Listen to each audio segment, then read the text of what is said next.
Welcome to the Stoughton Godfathers. I'm Peter Ventresco, your host, and to my left is Lisa Lyons and Dave Lurie, two distinguished people of Stoughton. So I'm going to let Lisa start off with the first part of the show here. Okay, so I would like to just start by getting some basics out of the way. I want so that we can all work together in a productive manner for all the residents of the town, including our precious children. I think we all get it, how disappointed with regard to the recent vote we had for the South School, how disappointed the people who wanted desperately to have a new school, how disappointed they are. But I think we just have to keep in mind that we really need to be thinking overall for the whole town, given the concern of how do we pay for it. Unless somebody can show us the money tree, we do have to make decisions, and we have to make those decisions for all the residents of the town. So I just wanted to thank both the statesmen, I consider them statesmen here, I'm sorry, Dave, Lurie, and Peter, because they have the history in the town. When I was very busy working and wasn't paying as close attention as I have been for the past few years, and I think together, if we bring all people to the table, whether they're on committees or in a forum, that we can hash out how to proceed forward in this town for all people. So with regard to the June 11th election, I know the yes side said they didn't have enough time to get their message out, but on the other hand, they were touting, and they did, how many public meetings they had. What I think was really the case is that they were hoping they rushed that July 11th election, hoping the no side didn't get their message out to the voters. And I just think that the voters spoke loud and clear, and I think we as a town need to listen to the voters, and anything beyond that is an arrogance beyond the pale. The school committee and building committee voted to try to override the will of the voters, and that just cannot stand. Maybe we could go later into the MSBA or of how they were looking to reduce the scope of the project. I think they just don't understand the no vote. Basically, the no vote, the taxpayers are basically been crushed by inflation with at least 2 or more debt exclusions already, on top of all the tax increases people have already had, water, trash, sewer. I know I've stated this on Facebook, but I think for the public now to also say these reasons, because the committee during their joint meeting indicated that they didn't know why the no vote was saying no. So I think it's helpful here to say why. The town does not want to to incur and refurbish the whole town all at once. They want to pace the debt. The debt we take on, like I said, yep, the pacing matters. They expect both the municipal and the school side to work together and save for some of the capital projects within the budget, which I hope you can help explain in a little bit. The site would, on both entrances, require bridges to get into the property, and one of the entrances would have only been in an emergency exit. So that is a disaster on a main state road, just having one fully functioning entrance and exit. And with regard to Fano Drive, that was excluded because of excessive cost. Well, during the next 2 school committee meetings and the joint meeting, they were bringing up Fano Drive, which is what I suggested would have happened, because it's completely unreasonable not to have 2 fully functioning entrances. And then something to your point, Peter, the design of the building with all the wings and the excessive how that excessively increased the cost. And then, I don't know about you, but I want to know, why are we only designing buildings to last 50 years? Do you have anything to say about No, the only thing I buildings? want to say about about for the new school, they come up with all these excuses. The one thing they haven't mentioned is the people at this particular time cannot afford any more taxes. That's the main reason why it failed, nothing else. You can look all day long for all kinds of excuses. That's the number one excuse. And if they come back, I hope they come back with another school that's going to cost a lot less, be not a fancy Taj Mahal on the outside, but set it up inside so the kids are happy with it and a good education. That's all we need. We don't need elaborate-looking buildings. That's all I get to say. Okay, I guess if you don't mind me queuing up something that I watched, I actually watched you in February of 2023. If you don't mind queuing up the February 15th, 2023 video so people can see that. Thank you. The reason I'm here is that what I discovered from coming to your presentations is that the scope of the project is much bigger than what I anticipated based on all the discussions leading up to when you formed your committee. This has to do with the fact that combining Wilkins with the South School would also involve redistricting across the whole town. The concern I have is not so much about taxes, because I think everybody's accepted in the town that when you have a project of this scope that you have to look at taxes as a source of revenue to fund it. If the project was to handle 225 students in the South School improvement, that would be a lot more affordable than funding a project at 515 with a combined school.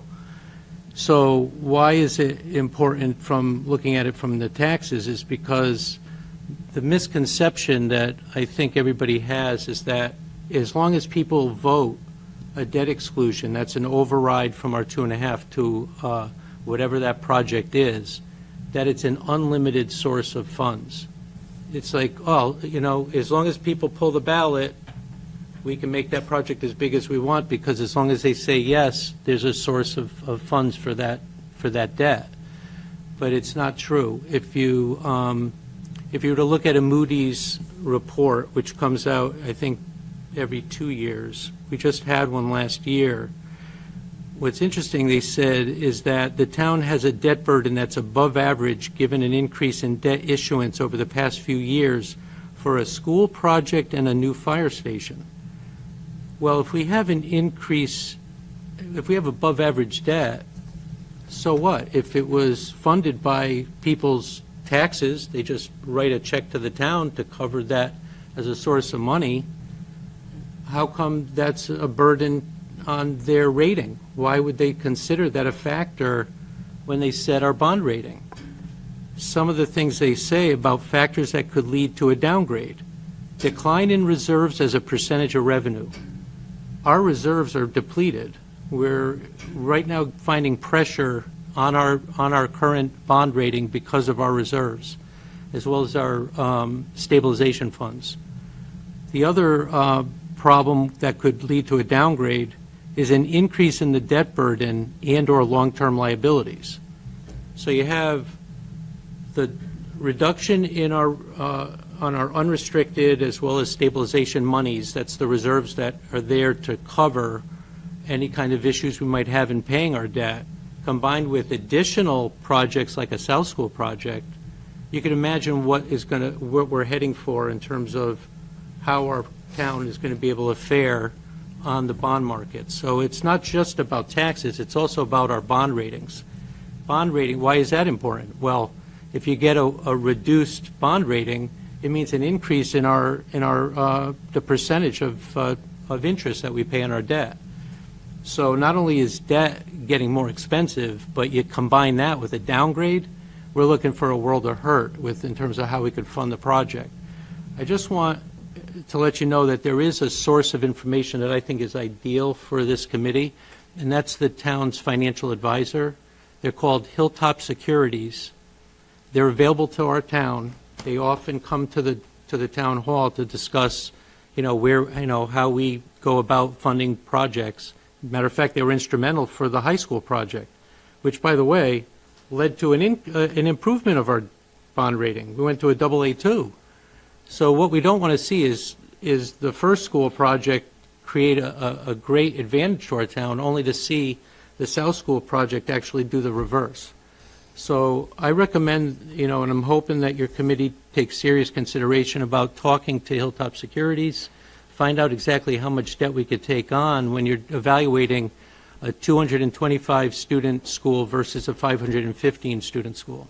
And that's all I had to say. Thank you. Thank you, David. Just very briefly, so we have back through the town accountant, Dr. Rabb actually did get briefed by Hilltop Securities, or whatever their name is. I'm sorry if I have that incorrectly. So we're on top of that, just to let you know. And sort of a global comment is, we don't decide, and this is more for the public than for you, because I'm sure you're up on this. This committee doesn't decide anything. We've been charged with studying the feasibility of a number of options and picking a preferred option, or recommending, a preferred option based on a number of things, including financial viability of the project. So, and MSBA takes that into account also. So, I mean, I for one, and I think I speak for the committee, we take those words to heart, and that's why this was on the agenda, the tax impact, because that is part of the mix of the consideration. Okay, so Dave, thank you so much for speaking the truth there about how important it is. When you brought up, it is not just for taxes, and mind you, taxes is a big thing. I knew it sounded like you were minimizing there, but the taxpayers spoke loud and clear, and the arrogance to try to overturn the will of the voters, we just can't let that stand. But that aside, your point about the taxes and then the debt is just invaluable to point out with the town. I just want to say to TJ's point there that I know each committee, wants to stay in their lane, but as TJ noted, did not note, well, I'm sorry, let me correct that. He's basically admitted that it is not in their purview to decide what the interest is going to be, what the tax rate is going to be, what the term is going to be, and there, while we all need to stay in our lane, there is a crossover point and an opportunity where we can be bringing the best projects forward. By had they listened to you, I'm almost glad that they didn't listen to you, because we don't have a full plan with which to pick that out. I guess what I'm trying to say is we have to stop working in a bubble and start going to the larger picture. Okay. Should a policy be put in place to include a bond rating, to include the project cost of the project, the projected cost of the project? How do our reserves affect our bond rating? I'm going to let you try to take that. Yeah, so everything in municipal finance, I think if you boil it all down so that it's easy to understand, if you go to anything that the outside world looks at Stoughton and says, what kind of town is Stoughton? Because that's really what you're doing, is you're saying, what is Stoughton? As you present yourself to the outside world, the bond markets, the state, the stakeholders at the state level, all these, even the federal level, because we get grants, that's why, you see Stephen Lynch show up at our meetings, because he's trying to get us, economic grants and whatnot, is that everything is looked at as a percentage of your general fund. Our general fund in the past year reached about $131 million. So everything is from what is your reserves as a percentage of your general fund? What is your debt as a percentage of general fund? You could go on and on. There's so many different ways to, every single statistic is measured as a percent of your general fund. So when I talked about being depleted, it's because we were below $20 million in reserves at the time that I was speaking. And the town manager has spoken many times eloquently on the topic, that we have to keep building up our reserves, not just because of the infrastructure that he was trying to hedge against going bad in the downtown, but also it helps you on the bond markets because they see that you have solvency, you have liquidity, those things that say, oh, if you have a downturn in your ability to collect taxes, there's a fund available to cover the bond payments. That's the reserve. And that's the reserves do. They give you a cushion to say if you have a bad economic situation, your reserves could step in and cover that. First obligation of a town is to pay its debt. That's even before anything else in the operating budget. You must pay your debt. And that is what the reserves do, is give you the insurance of that.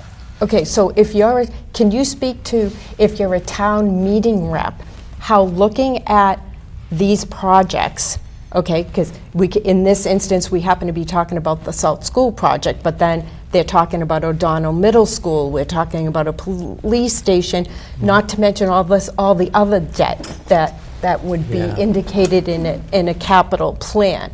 So how can we as a town, this is a question I keep asking, how can we as a town be looking to do better for the taxpayers of the town and to the outside world looking in? Yeah, I want to, before I answer that, Yes, go ahead. okay, I just want to make it clear. So I have my own thoughts about the election as well. Okay, and here I'm going to get into that because I get these like analogies that come into my head, and so this time the analogies that came into my mind had to do with like different movies that I've seen ever since I was a kid, and all of the great movies that come out, a lot of them have to do with, you know, the people who are the underdogs. You know, they're the ones who are being oppressed, and what they're doing is that they rise up, and they realize that their great numbers can take out the oppressor by just stepping up and doing that. And one of the concerns I had all throughout my time, you know, on the finance committee as well as town meeting, and I got active because of the master plan back over 15 years ago, was I wanted to make sure that we didn't just, you know, rainbows and lollipops, just go out and just go on a spending spree at, you know, where everybody was just like, what, where's that, how on earth do we afford all these wonderful ideas? So I wanted to be involved with making it reasonable. So in all of these films, it was like back in 1960, there was Spartacus. So here was a Roman who found that all the slaves were being oppressed, that if he could activate the slaves, they could rise up and take out and conquer the Roman army. And what did you have? Now, another thing in common was movies like A Bug's Life. I don't know if you remember that, but there were these little ants, and they were being oppressed by the big bad grasshopper. And in that movie, it was very touching. It sounds kind of comical because I'm talking about a cartoon, but you know, they weren't, you know, these oppressors in that were trying to tell them, you must give us food. And the ants had to gather all the food and make sure the grasshoppers had what they needed. So I liken the grasshoppers to the people who are kind of like running the town or working, you know, in administrative things that make policy decisions on, you know, that tend to hurt, you know, the ants in the town. Now, don't be disparaged by the word ant, because ants, if you look it up, they can carry 50 times their own weight. So don't underestimate the ants. But I never, you know, and another one was Braveheart. William Wallace, he rose up. I just want to say this because I think what you see is that it took a group of people who saw the oppression that people were feeling. And oppression might be a strong word. No, but it is. It is a real word. It is. Taxes are oppressive. Let's just say that. I get it. But it took someone yourself who not only had the passion and the determination, but also the execution. So a lot of people in the town, a lot of people who I've been involved with, who care about the same things I do, we had the passion, but we didn't have the execution. And that's what Lisa brought. She brought the passion combined with the execution. And all it was, and don't forget, in all those movies I was citing, it wasn't about making policy decisions. It was about just making it clear that don't forget us. Make sure you care about what we need, which is not to be oppressed anymore. That's all it was. It wasn't, and I think what happens is that people get the thinking like, well, now that you have your no vote, what policy decisions are you going to make for the town? So I didn't want to just jump into making policy decisions for the town, but we could talk about recommendations, things that are healthy for the town. And I did a article a couple years back, to bring a financial policy statement to the table. Side by side with that is a 5-year capital plan, and the 5-year capital plan is important to note. But in the policy statement, there's a debt service policy. Now, the town signed one back in 2017, and that select board, working with Stephen Astis, did a wonderful thing. They saw the large size of the high school debt combined with the library and some other pieces of equipment that had to be bought. They bundled it together to get Moody's and the large bond markets to step in and give us an amazing interest rate. We were down like at 2%, and that was because of the AA2 they awarded us. Now, as a policy, that 10% is only a ceiling, and that protects the bond market. But that doesn't protect the town taxpayer. It only serves to put a maximum amount of debt that your town has the capacity to borrow at, and that's all. What happens inside of that 10%, if you go down to zero debt from our operating budget, that means that all the departments and all the quote-unquote services and all the teacher salaries and the DPW salaries and the police, fire, all of it. What happens when you go to zero on debt, it means that you're increasing the amount of money that all those departments eat up, and it's very, very difficult to claw your way back to debt inside of our regular tax levy. Okay, so I'm going to have you pause there. Yeah. So that's what I think you were asking me before the show, with regard to Yeah. the debt, which is what I think he's talking about. Did Yeah. you want to ask that? Well, I think he explained, man, can you explain debt inside versus outside the budget? Yeah, so inside, when you hear the word inside the budget for debt, it just means they're not going to come knocking on your door for more money.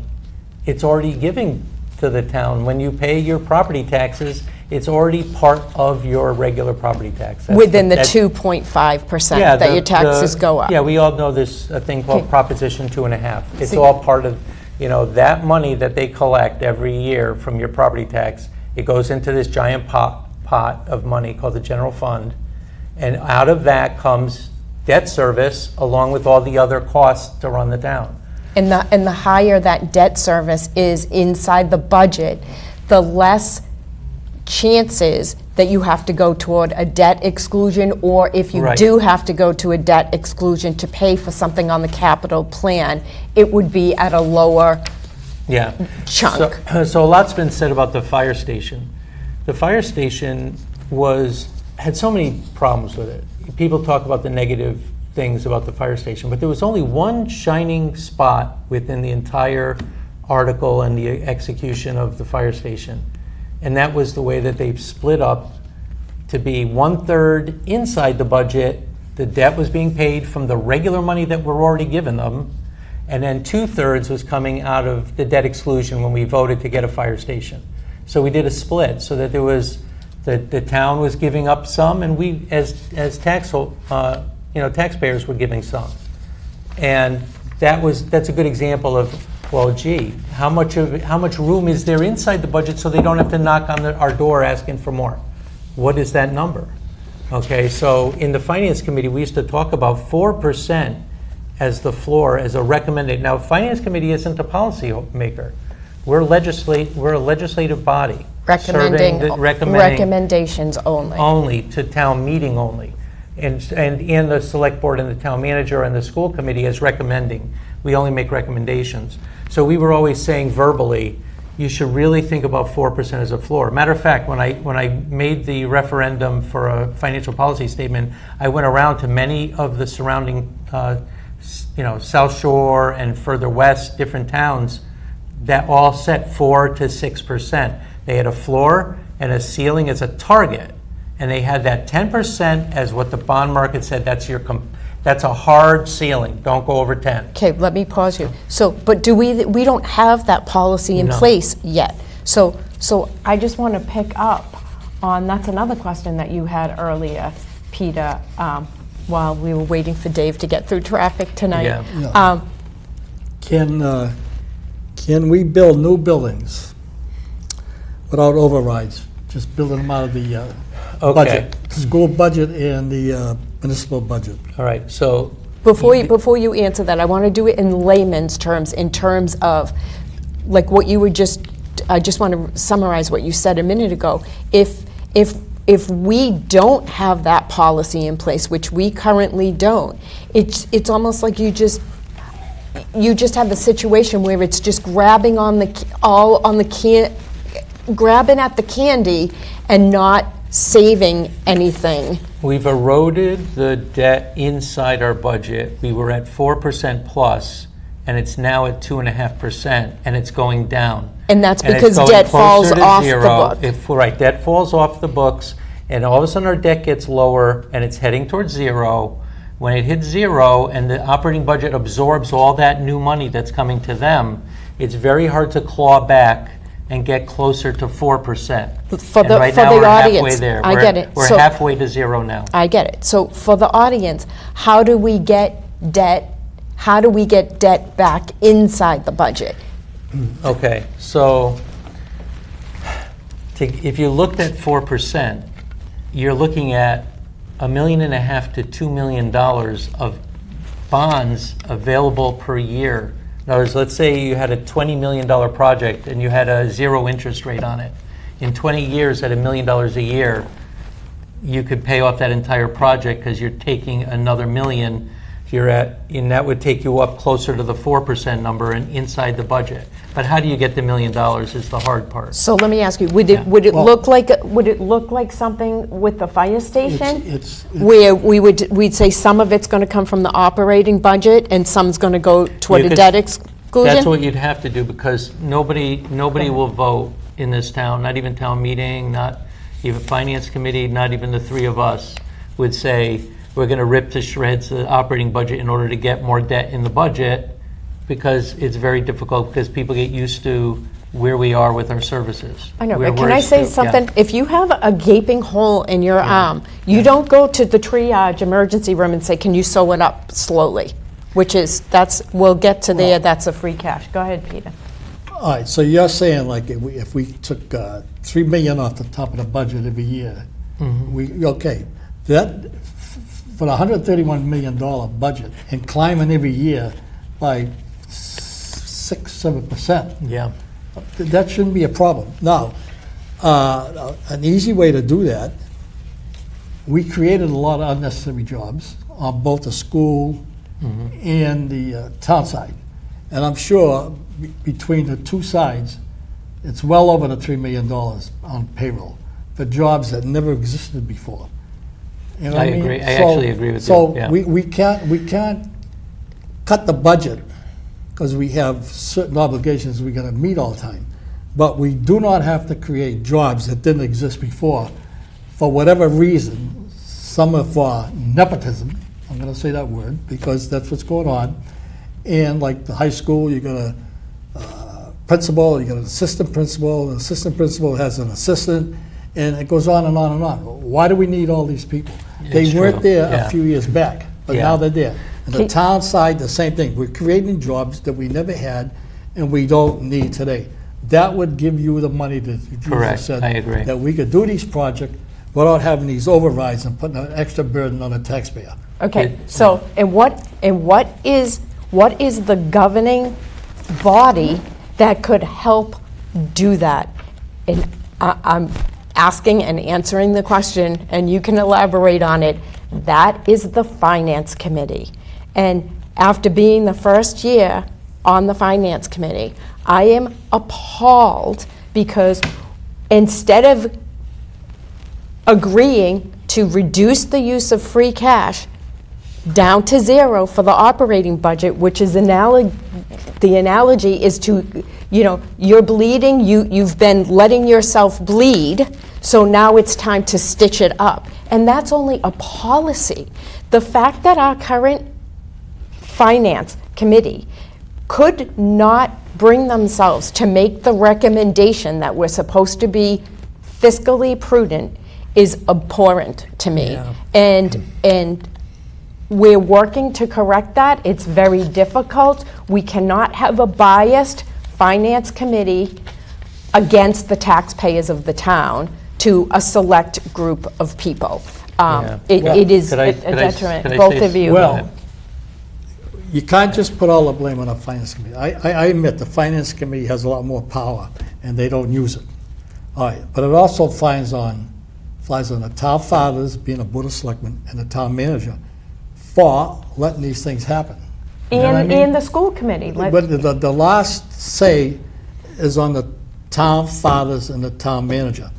The finance committee always has a certain liability, Yeah. and they can't go beyond that because they'll override them. And on the school side, it's the same thing. The superintendent is on top. When you got the school committee, which is like the town side superintendents, there's where the problems are. All right, this superintendent, God bless him, he inherited a mess, and he's homegrown. He went through the system here, and he was an immigrant, but he was legal, and he benefited and he worked hard for it.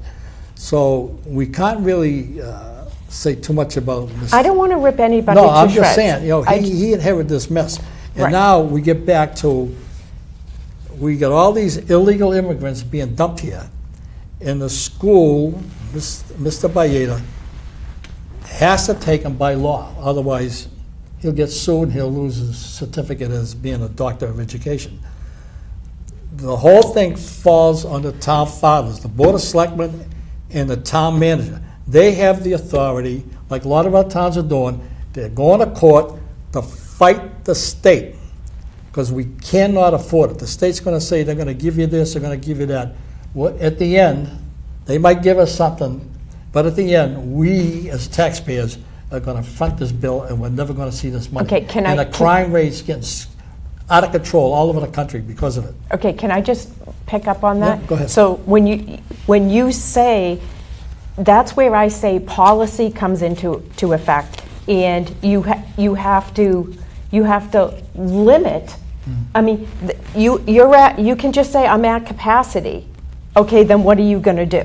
Do you know what I mean? This is all at policy. This is policy matters. In watching the school committee, and on the municipal side, what can we get for grants? What can we get for grants? I want to address what type of grants we're going after and look at the full picture. Is in the end it going to hurt us?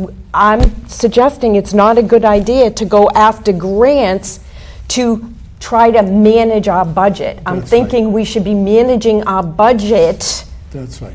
and then have grants as a bonus, as opposed to accepting grants that are going to put more burdens on us All right. and the taxpayers. Some of them grants, like for hiring police, firemen, different positions, you get a 3-year grant. Then when that grant runs out, it's up to the town To pick take up over. that cost. Yeah.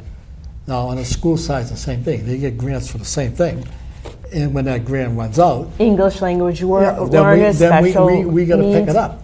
So sometimes these grants, they're not worth it, because in the long run, they're giving you a 3-year break. But But if you afterwards- watch these committees, they can't go after enough grants. Grants, And yeah. that's where I'm saying, back to your point, David, policy Yeah. matters. This Yeah. all falls back on policy. What happened is that the state flooded the town with millions of dollars of subsidy that's forever money. It's money that'll come in every year. It's called state aid, and it comes in automatically unless you have a shrinking of your enrollment. That's the only thing that would make it go down.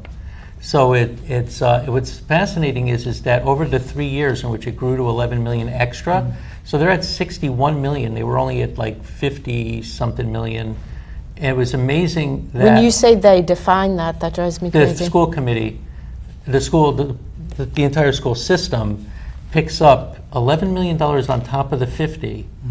And during all that growth, the increases, in other words, all of the, largesse, the extra that flooded in, it didn't help us grow our population of taxpayers, because instead it grew the number of school families that are in poverty.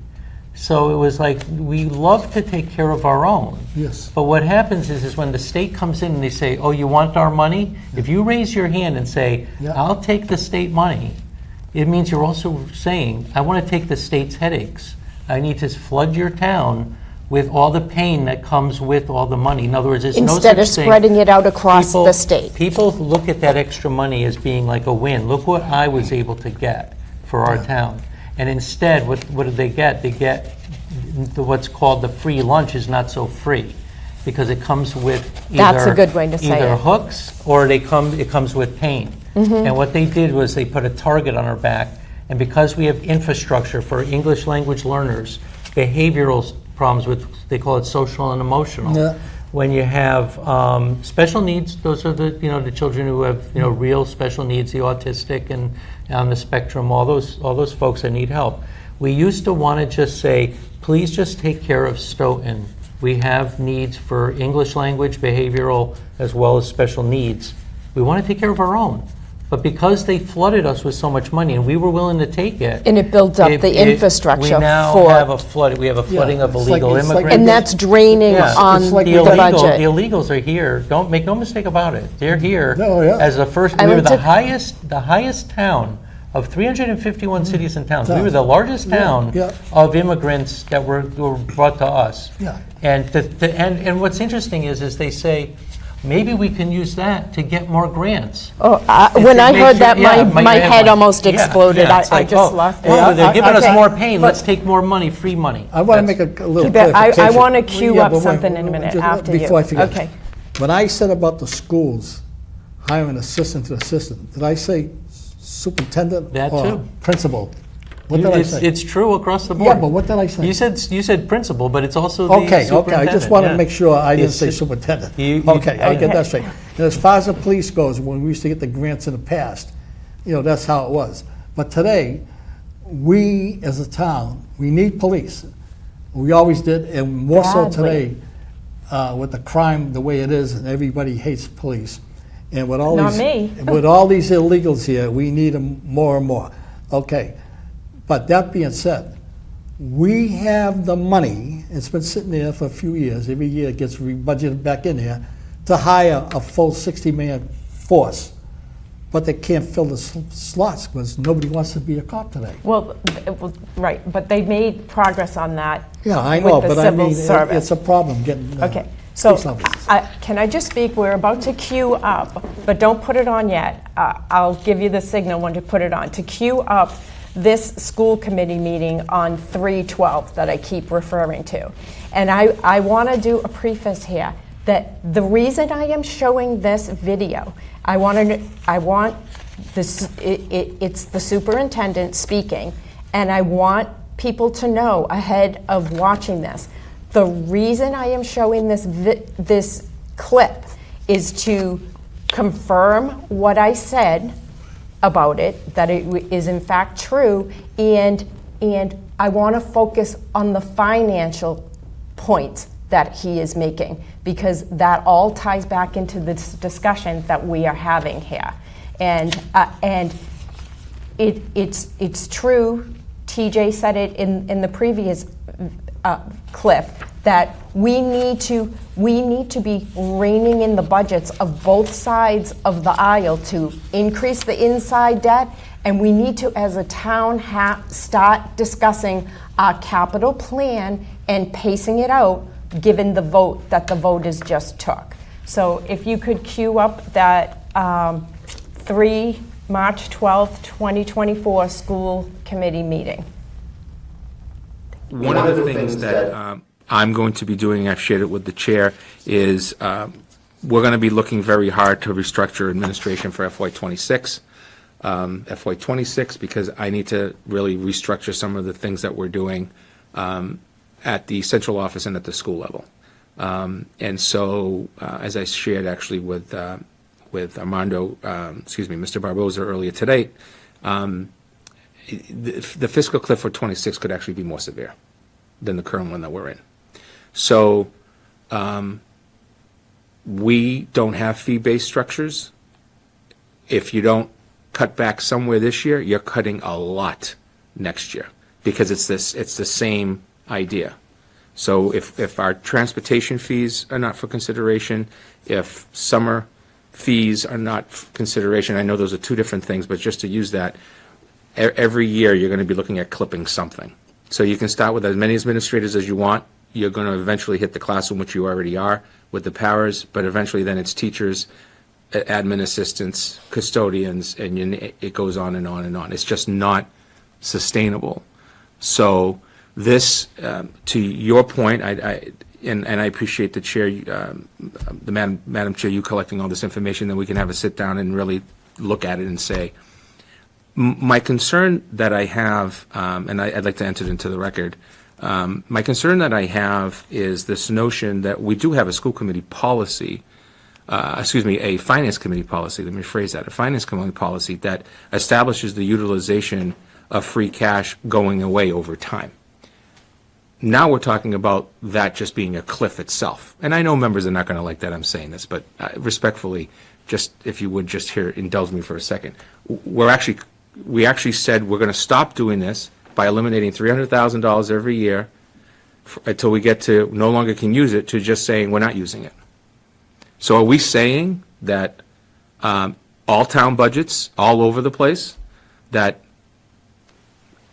if we don't raise the fees we're supposed to raise for the fees on one side of town government, that we're not going to use it? Because that's what happened. That's what happened last year. I just reread it. We took actual free cash to offset enterprise accounts. I know people don't like it when I say it, but it's a factual piece. I'm not making it up. It's a factual piece of information. Okay, so again, I don't want anybody calling up the superintendent, eviscerating him, because that's not the point of showing this. The point of showing this is how much I appreciate someone being realistic. Again, there is no money tree, and we need to get realistic on both sides, the municipal and the school side. I also want to say, with regard to when we get funds, even if they're temporary, so what I tend to hear is, well, we won't have level funding. But if we're using temporary money to have a level field, when the temporary money goes away, you can't be talking about level funding, because it was never meant to be permanent. Kind of going back to what you were just saying, you know what I mean? Something's only good for 3 years. So what is that doing? What you were saying, it's crushing the taxpayers, and the taxpayers have had enough. Yeah. And the manipulation, I just want to bring this back, and then I'll hand it off to either one of you. When the yes side vote tries to make it like I was lying to the public, it's so not true. Can you please bring up the total project photo? Yes, thank you. So this is what it was. As you can see, it was done by DRA, Vertex. It was given out in our package, and this is what I based our push cards, if you want to say, on. So as we stated earlier, and as TJ said in that February meeting, the building committee does not get to decide the tax rate, the bond rate, the cost. So for the building committee to put out a calculator on a 30-year term, okay, I was showing my data was what they originally gave. They were misrepresenting by doing a 30-year term. It drives the public nuts, okay? We need to stop doing that. I understand people are trying to put, the sellers want to sell their project, but it's up to us to vet the project. And to be totally honest in vetting the project, there is in fact a range that projects could happen. I find it a disservice to the taxpayers. Again, it drives them nuts when this type of behavior and accusatory stance takes place. It is not productive, and I'm going to call for that at every step I can. So with regard, thank you very much for that. Yeah, I think no on that election was about saying no to the wrong thing. We never want to say yes to bad ideas. And that's what I think people were encouraged when they saw that the vote came out, that we actually said no to the wrong project. And I can't thank everybody enough, everybody involved with getting the message out and people who showed up. I never, in my wildest dreams, would have thought that the folks who care about the same things I do, which is the people on fixed income, people on low income, everybody who cares stepped up to get rid of something that was bad. And I just want to say, it's not like there won't be, somebody saying, I've got a really good idea. It's not going to cost nearly as much.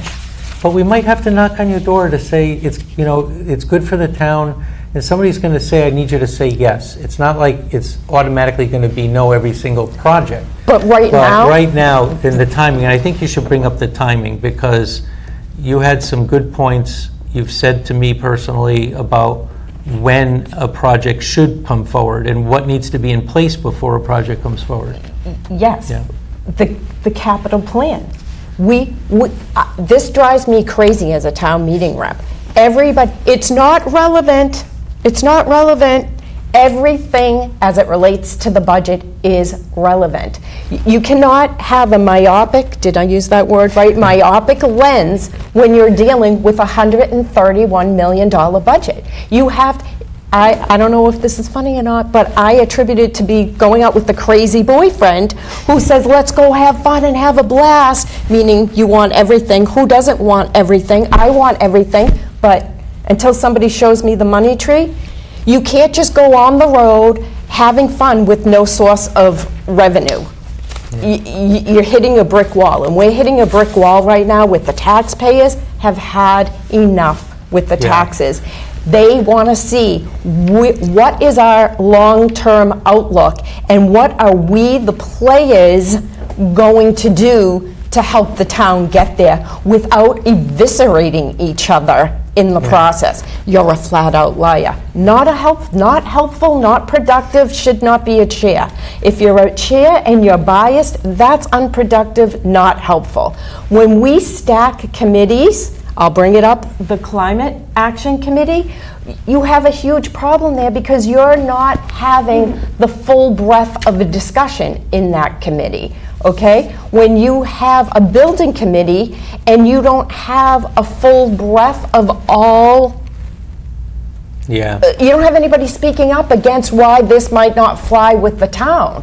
That's a problem. And that starts with the appointing authorities. There's a group, it's called the Association of Town Finance Committees, and they have every year seminars for finance committee people to learn about best practices. And many towns come and they gather, and the better towns, the ones that do all the right things, and they get the AAA bond ratings, and they're superstars in their communities for achieving it.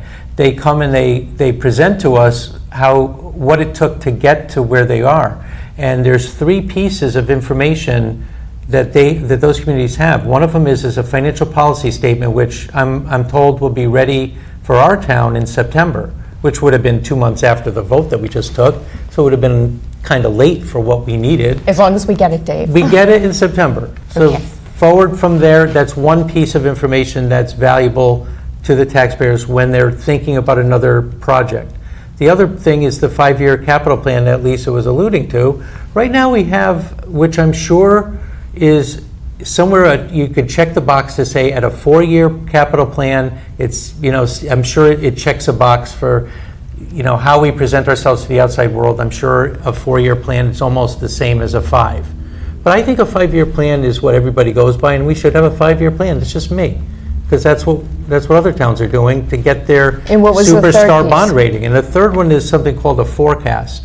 So there's economic, there's people who are very, very good at economics, and they could actually help your town to develop a forecast to say, do we see any problems down the road with the values of your property, which set your tax rate against what changes might be going on in the outside world that affect us.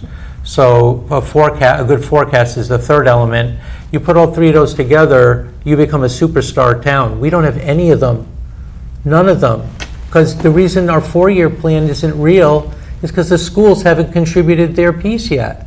The schools need to step up There's too much and dissension. bring Too much they need dissension. to fold their capital requirements in with the 4-year plan that the town manager put together for our town, so we have a comprehensive 5-year capital plan. Before anybody goes into another ballot box to pull a yes vote, they better have those, In a bubble. at least the financial policy statement and a 5-year capital plan. If we have to put off the forecast thing, it'd be nice to have maybe. I think it's a good thing to have. But that's what the town needs in order And to we say gotta have yes a- and be confident that they're saying yes to something healthy for the town, And we got to have a So- finance committee that doesn't rubber stamp Yeah. everything. Yeah. We need to be vetting these things so we can help come to better decisions. For who? For the town. We all work for the town taxpayers. When I'm on there, I'm, viewing it for the lens as a taxpayer and trying to look at the full project. We have to rise above all these slights and insults. It's just not helping move the town in the direction it needs to go. Thoughts, Peter? Well, that's it, I guess. Yeah. Unless you want to move on to something else. Well, is there something else you wanted to cover? I Well, I think we spent more time on this school part of it than... Yeah, well, it's in the larger Yeah. scheme that's on the Yeah, school, the because levy that's the most yeah. recent big project we have. Do you want to talk Yeah. about the levy reduction in the Yeah. last? Yeah, That's so- really important. Something that drove me absolutely nuts is I've been advocating, and actually there's a member of the select board who was on there back in the day when I used to go up to them and say, we need to lower the levy. It's a positive. I've learned about this through many of the Can you things I've explain seen. to the A people levy watching reduction. So what a levy yeah, is? a levy is the money that you pay in your property taxes. Basically, it's the proposition 2.5. There's your taxes plus 2.5 every year. But guess what? The 2.5 is a maximum. You're not allowed to increase people's taxes above that number unless you vote yourself to give yourself a tax increase like they just tried to do in June. Which is called a In debt June 11th. exclusion The debt or a exclusion. tax The new override. growth. Now, the thing is that when you drop your number of growth, instead of adding 2.5, you take off that 0.5%. You take off a full 1.5, and you drop it to just a 1% increase instead of 2.5% increase. That difference, the amount that you drop, let's say it's $1 million. Instead of taking in $3 million, you only took in $2 million of extra money on top of what we were already giving them, okay? That extra $2 million is called excess capacity in our budget, unexpended taxes. It basically, the effect of it, you literally get a lower tax bill. You might save, $50 to $100 a year off everybody, the whole town. It's not a big number, but for the whole town, a $2 million drop or a $1 million drop in the levy, instead of 2.5, you drop it down by $1 million. You can use that money for anything on a subsequent meeting. You could have a town meeting and say, I want to build a park. I want to add new police to the police department. Well, Or I actually, look wanna- to the capital plan. I want to be or I having wanna- roadmaps. Well, I'm just saying, the beauty of that money is that it could be used inside of any kind of, you could use it for capital, you could use it for operating expense, you could use it for debt. Imagine that. You say, we're going to drop the levy, and we're going to take the difference, and we're going to apply that towards a project on debt over 20 years. That becomes a source that the select board could shape the vision of the town using that money. They took a vote last October. It was headed up by Scott Carrera. He put it on the table. Deborah Roberts seconded it and couldn't wait to hear about how this was going to Well, come Deborah, together. I don't think the She word did. terminology was used properly well, then, because she said take the money off the top. And that's He what it didn't did. say reduce the levy, so Neither there's here nor there. room for, It- there's room for the words It's might neither have here nor not there. been That's- exactly used. It was supposed to come back to them in the following meeting. It never came back to them. then we had a ballooning school budget, and they said, the policy sounded good at the time. We voted 5-0, but sorry, folks. And it went all the way through the budgeting process where that policy was still on the books. So the Never were able to take $375,000 off the top.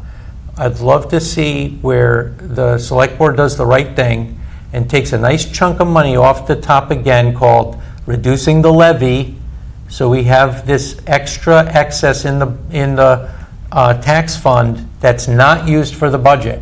You set it aside and say, sorry, departments, you can't touch this money because we're setting it aside for the town.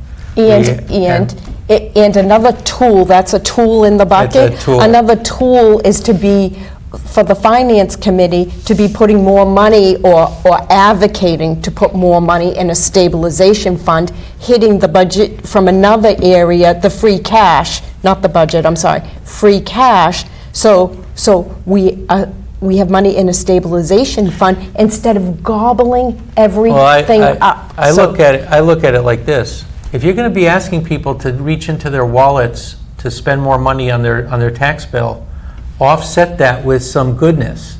Put something back on the table.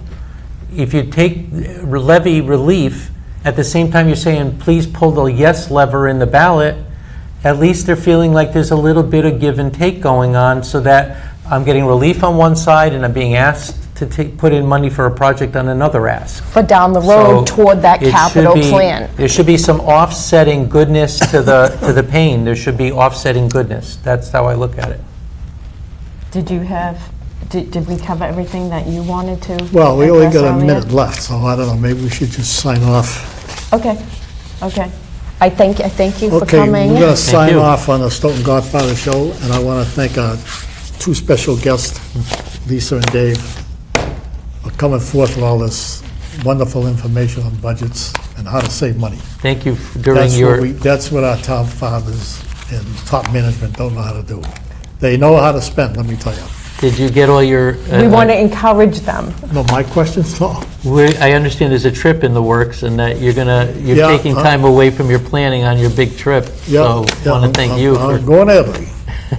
Have a blast. I gonna be am. wonderful. I can't wait to get there. All right, thank you, Peter. Ciao. Take care. Bye.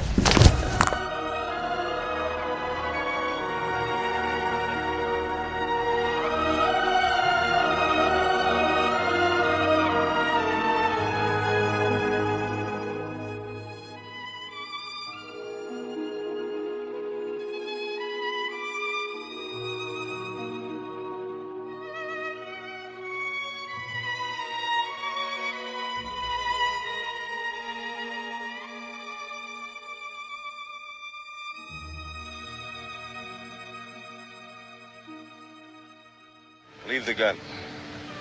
Take the cannoli.